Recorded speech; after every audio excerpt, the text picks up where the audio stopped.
Hi friends, welcome back. तो देखते हैं अवध ओझा इंटरव्यू। अवध ओझा ने केजरीवाल आप नेताओं पर लगे कथित शराब घोटाले के आरोप पर क्या कहा। अच्छा, और नई न्यूज ये है, पता नहीं आप लोगों को पता है, इनको तो पता ही नहीं होना, कि ये जो अवध ओझा है ये मेरे ख्याल से कोई टीचर है, कोचिंग थी जहां तक मुझे याद आ रहा है।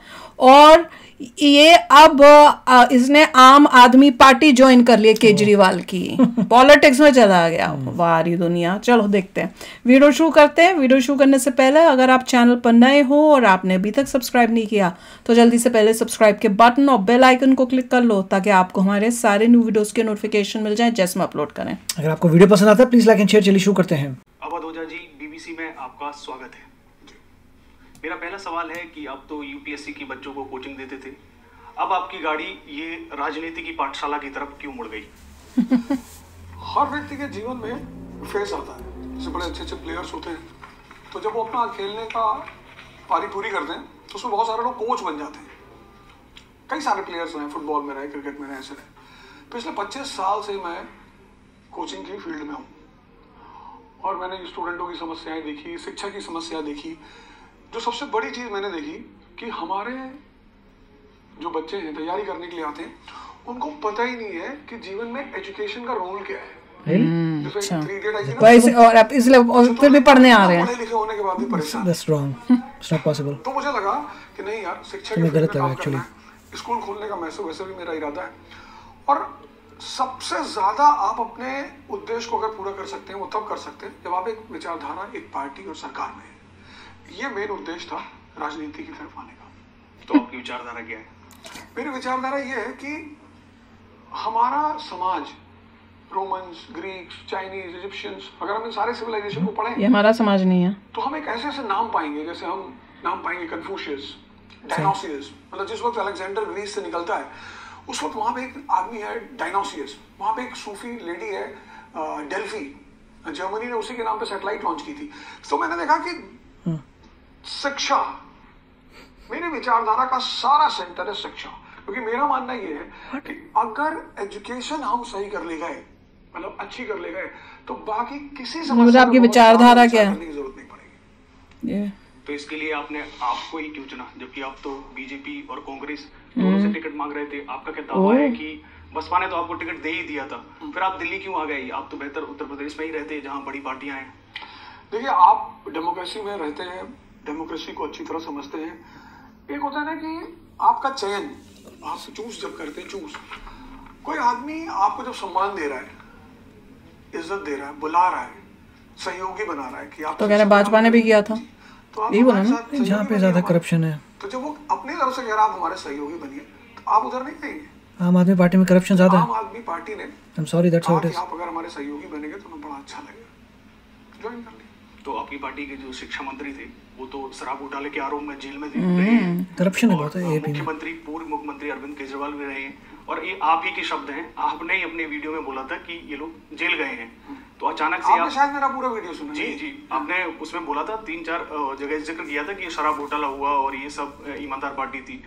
तो क्या आपका हृदय परिवर्तन हो गया है? मैंने कहा ना, आपने मेरा पूरा वीडियो नहीं सुना। जब उस पत्रकार ने मुझसे पूछा कि ऐसा ऐसा हुआ है, क्योंकि मैंने कहा कि राजनीति में पढ़े लिखे लोग, अरविंद केजरीवाल जैसे लोगों को आना चाहिए, मनीष सिसोदिया जैसे लोगों को आना चाहिए। मैंने कहा, पूरी वीडियो पढ़ी। अच्छा, पढ़ी नहीं, देखो। उन्होंने तुरंत मुझसे क्रॉस क्वेश्चन किया कि अच्छा, पर ये लोग तो आरोप में अंदर गए। तो मैंने कहा आरोप सिद्ध हो गया? बोले नहीं। मैंने कहा सिद्ध हो जाएगा। फिर मैंने उनसे क्या कहा, आप उस लाइन पर ध्यान दीजिए। मैंने उनसे कहा कि जब भी जो जनता किसी का निर्माण करती है, जनता देख रही है ना, आपकी हैट्रिक होने जा रही है। वही जनता, पूरी दिल्ली में मैं घूम रहा हूँ, हर आदमी कह रहा है भैया दिल्ली तो हम केजरीवाल को ही देंगे। Oh, really? क्यों देंगे? मैं 3 दिन से स्कूलों में जा रहा हूँ, सरकारी स्कूल के पॉल्यूशन अच्छी दे रहे हैं ना ये। सरकारी स्कूल के बच्चे क्वेश्चन कर रहे हैं, डिस्कशन कर रहे हैं, डिबेट कर रहे हैं। तो अब जनता निर्णय करेगी या विपक्ष पार्टियां निर्णय करेगी? कितना पॉल्यूशन चाहिए लोगों को? और आरोप लगा है तो उस पर केस चलेगा। वो जुडिशरी का काम है, अगर वो निर्णय देती है तो वो जो भी निर्णय दे। ऐसे ही आरोपों पर अरविंद केजरीवाल कहते थे कि अगर किसी पर भी आरोप लग जाए नेता पर तो उन्हें इस्तीफा देना चाहिए। अरविंद केजरीवाल जेल में भी रहे, जेल से सरकार चली, तो इस पर इस्तीफा नहीं दिया, मगर वो वहां पर थे दूसरी तरफ, तब तो वो बोलते थे कि इस्तीफा देना चाहिए, और आज आप उस पार्टी को डिफेंड कर रहे हैं। आपने राम रावण युद्ध देखा और आपने महाभारत युद्ध भी देखा होगा। कहां से कहां चला गया। दोनों में भगवान लड़ रहे हैं, एक तरफ भगवान राम लड़ रहे हैं और एक तरफ भगवान कृष्ण लड़ रहे हैं। लेकिन जहां भगवान कृष्ण लड़ रहे हैं, यही जो बात आपने हमसे कही ना, यही बात अर्जुन ने भगवान कृष्ण से भी कही कि महाराज कर्ण का पहिया फंस गया है। अरे बोले समय समय, आप किसके साथ लड़ रहे हैं, आप किस परिस्थिति में रह रहे हैं। हमारी विचारधारा है कि हम ऐसा करेंगे, लेकिन कब विचारधारा कब है, वही भगवान कृष्ण सुदामा को गले लगा ले रहे हैं। He's not asking history. लेकिन शिखंडी को खड़ा करवा दे रहे हैं। तो हमारे निर्णय और हमारा सिद्धांत, जो भी व्यक्ति सिद्धांत पे चलेगा, सिर्फ प्योर सिद्धांत, उन्होंने रिजाइन क्यों नहीं किया? फिर उसके लिए समस्याएं खड़ी हो जाएंगी। नहीं, तो राम कौन है और कृष्ण कौन है और रावण? केजरीवाल जी के रावण है ही नहीं, मैंने रावण की चर्चा ही नहीं की। अरविंद के रामायण की चर्चा कर रहा हूँ, रावण नहीं। भारत के श्री कृष्ण है, जिनको पता है कि भाई गॉड, निर्णय क्या लेना है और भगवान जी से कंपेयर करता है। और वही केजरीवाल से भ्रष्टाचार के आरोप लगे। वही तो नेल्सन मंडेला, मैंने 2 दिन पहले, जब मेरा इंडिया टीवी पे शो चला था, मैंने 2 दिन पहले कहा कि नेल्सन मंडेला पे ब्रिटिश गवर्नमेंट ने सेडिशन के चार्ज लगाए। उसी नेल्सन मंडेला इंडिपेंडेंस की लड़ाई लड़ रहा था। केजरीवाल किसको इंडिपेंडेंस ले रहा है? पाकिस्तान से करप्शन खाने की लड़ाई लड़ रहा है। आप इतिहास के टीचर हैं और शायद ये आपको पता होगा कि नेल्सन मंडेला पर भ्रष्टाचार के आरोप नहीं लगे। सेडिशन के लगे ना, सेडिशन भी कोई छोटा अपराध मानते हो आप? देशद्रोह भी तो अपराध है, क्योंकि he was fighting for independence of the परिस्थितियां country. तब अलग थी। Correct. वहाँ डेमोक्रेसी जैसा ये सब चीजें नहीं थी। आरोप तो लगे, आपको किसी ने मलिन करने की कोशिश तो की। मलिनी मलाइन। और मेरे को लगा वो हिंदी वर्ड है मलिन। मोदी और राहुल गांधी की तारीफ करते रहते थे जी।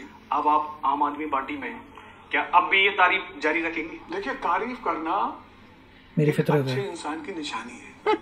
हम क्यों, मगर पहले मैं नहीं करता था, मगर अब कर रहा हूँ ज्वाइन करने के बाद। तारीफ करने को इतना बुरा क्यों मानते हैं? आपकी शादी हो गई मान लीजिए, तो फिर उसके बाद सारी दुनिया की जो स्त्रियां हैं, पुरुष हैं, वो आपके लिए बुरे हो गए। ये क्या बात है, क्या लॉजिक दे रही है? पॉजिटिव माइंडसेट का काम है। जो कह रहा है कि हमारा राजनीति में, पॉलिटिक्स में, डेमोक्रेसी में किसी की किसी से दुश्मनी थोड़ी है। किसी को कोई अच्छा लगा, कोई बात अच्छी लगी, आप उसकी तारीफ करोगे। ब्रायन लारा ने जब दोबारा 400 रन मारा तो सचिन ने अप्रिशिएट किया। क्या बोल रहा है? ऐसे तो क्रिकेट, ऐसे तो खेल है कि भाई आपने अपोजिशन के खिलाड़ी को, तो हम किस स्थिति में क्या बोलते हैं, तारीफ करना कोई बुरी चीज है। पॉलिटिशियन है वो तो बोलेंगे। कितने लोग हैं शेनवॉन? क्या हो गया भाई? नहीं, कहाँ देख रहा, लोग आ रहे हैं कुछ डिस्टर्ब करने।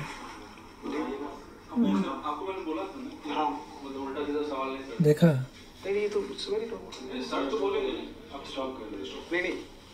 क्या गलत सर से सवाल ही पूछा इसमें, ऐसा सर क्या उल्टा पूछा? हमने ऐसा कोई सर ऑब्जेक्शनेबल सवाल पूछा आपसे? अभी तक तो कुछ नहीं देखा। मैं आपसे इतना पूछना चाहता हूँ। नहीं, हम कैमरा रिवील करेंगे, लेकिन हम सर से पूछा, सर हमने कोई ऑब्जेक्शनल सवाल पूछा? भैया देखो, मैं बात रहा हूँ जी, पार्टी लाइन डिसाइड करेगी, ये तो ये लोग डिसाइड करेंगे। माइक बंद कर दिया। आम आदमी पार्टी के इस बाद ये इंटरव्यू जारी नहीं रख, क्या लिखा था यार, देख लो। सो कॉल्ड टीचर्स, यहाँ पे एक मास्टरमाइंड था जो समझ गया डायरेक्शन गलत जा रही है, इमीडिएटली उसने कट ऑफ करा दिया।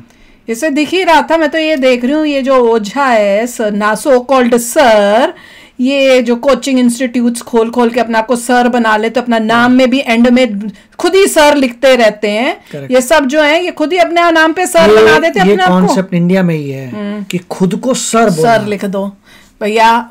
अपने YouTube में भी अपने आप को सर करके बुलाना, ये कॉन्सेप्ट सिर्फ इंडिया में ही है, जो खुद को सर लगा के बताते हैं। तो ये बंदा ये बच्चों को पढ़ा रहे हैं, और यही बच्चों को पढ़ा के ब्रेन वॉशिंग कर रहे हैं धीरे धीरे, कि अपना अगर उनका कोई पार्टी पर्टिकुलर है जिसको ये फेवर करते हैं, तो उस पार्टी का धीरे धीरे अपना उसके बच्चों के दिमाग के अंदर उस पार्टी के फॉर और दूसरी पार्टी के अगेंस्ट जो है धीरे धीरे बच्चों को पढ़ाई के अंदर करते हैं। और ये हमने देखा भी है, हमने जो जितने रिएक्शंस करते हैं उसमें कई टीचरों को हमने देखा है कि अपनी आइडियोलॉजी कुछ ना कुछ कमेंट्स करके, कुछ ना कुछ अपने इमोशनल चीजें बोलकर वो ठूस के जो है ना बच्चों का दिमाग करते हैं। वो एंटरटेनमेंट करते हैं, सारे एंटरटेनमेंट न्यूज के अंदर अपने ओपिनियन लेके आते हैं, अपना एजेंडा लेके आते हैं। टीचर्स जो हैं वो क्या है, ये देखो, जहां पैसा देखा वहां पे मुड़ गए। अब भैया एक टीचर पॉलिटिक्स में जा रहा है, आउटसाइड ऑफ, अगर आप देखें यूएस वगैरह में पढ़ाने के लिए you need a licence, and teacher मतलब you are in a recognized university. ये तो कोचिंग इंस्टीट्यूट बना के अपने आप को टीचर बना लेते हैं। recognized यूनिवर्सिटी, recognized स्कूल में पढ़ाते हैं, then I can understand आप स्कूल टीचर हैं, आप प्रोफेसर हैं किस यूनिवर्सिटी में, you are a teacher. Other than that, I do not know। पहले तो इम्पोर्टेंट है भैया, आपको हम फलाने एग्जाम की प्रिपरेशन करेंगे, भाई तूने पास की थी क्या, तुमने आईएएस के प्रिपरेशन कराएंगे क्या, तूने पास किया है आईएएस का एग्जाम, तुमने कितना किया और पास किया था तो क्या रैंकिंग था तुम्हारा। मतलब वो सब बच्चों को देख के उनको टीचर बना के बैठाना चाहिए। ये बंदे की इंटरव्यू तो सोचो, कितना बेतुका बोल रहा था ये बंदा है इससे, और कैसे ये उस पार्टी में के पास आ जाके बैठ गया है कि उसकी गुण गा रहा है। और उसने अच्छे क्वेश्चन जो पूछ रहा था उसने अच्छे और बहुत पोलाइटली पूछे हैं क्वेश्चन, ऐसे तीखे नहीं थे, सवाल अच्छे थे पर बहुत प्यार से पूछे। पूछने वाला था वो काफी स्ट्रेस में था कि खुले नहीं पूछ सकता, क्योंकि उसको पहले पता था, उसने कहा कि हमने कुछ पहले बता चुके थे। इंटरव्यू है ये मिस्टर ओझा के एनवायरनमेंट में हो रही है, आम आदमी के पार्टी के लोग खड़े थे वहां पर। अगर बीबीसी के स्टूडियो में होती तो बात कुछ और ही होती, क्योंकि उस वक्त बीबीसी का स्टूडियो तुम क्या उखाड़ लोगे बीबीसी का। को प्रश्न ये है कि कहाँ हो रही है, एक बेचारा रिपोर्टर जाता है उसके अड्डे में पूछने, तो ऑफ कोर्स ही का टास्क उसका अड्डा है, वो पहले उसको बोल चुके होंगे कि कोई उल्टे सीधे सवाल मत पूछना। अगर दम था तो बोलना चाहिए बीबीसी के स्टूडियो में जाके बोलता हूँ, तब दिखाओ भैया बीबीसी वाले फिर क्या। तभी ये बंदा जो है ओझा जो है बार यूं मुंडी हिला के देख रहा था, क्योंकि वो इशारा कर रहा होगा उन लोगों को कि भैया कुछ करो, मैं अनकंफर्टेबल हूँ इन क्वेश्चन से क्योंकि मैं फंस रहा हूँ। कैमरे के आगे तो नहीं बोल सकता, खुद तो बोल नहीं सकता था उस टाइम, तभी वो बार देख के उसको इशारा टाइप कर रहा होगा और फिर उसने बीच में आके उसको रोक दिया। देख लो, जब आप एएपी की बात करते हैं आपको नजर आता है ये लोग हैं, देख लो क्या पार्टी है। वो उसको बोल रहे हैं कि भैया तुम वो शराब घोटालों में बैठे हुए हैं, तो कहाँ से कहाँ इतना ऐसा ये टीचर है जो भगवान जी से, श्री राम से और श्री कृष्ण से कंपेयर कर रहा है। किसको, सोचने वाली बात है। फिर भी ऐसे यंग बच्चे होंगे जो ऐसे लोगों को देख के उनको अपना टीचर बना के बैठ जाते हैं। चलो यार, आप भी शेयर करना अपने थॉट्स। चलते हैं, मिलेंगे नेक्स्ट वीडियो में बहुत ही जल्द। Till then take care and bye bye. तो अगर आप मेरे इस चैनल पे नए हो तो जल्दी से सब्सक्राइब के बटन को हिट करो और बेल आइकन को क्लिक करो, ताकि आपको मेरा जब नया वीडियो मैं लगाऊं आपको उसके बारे में जल्दी से पता चल जाए।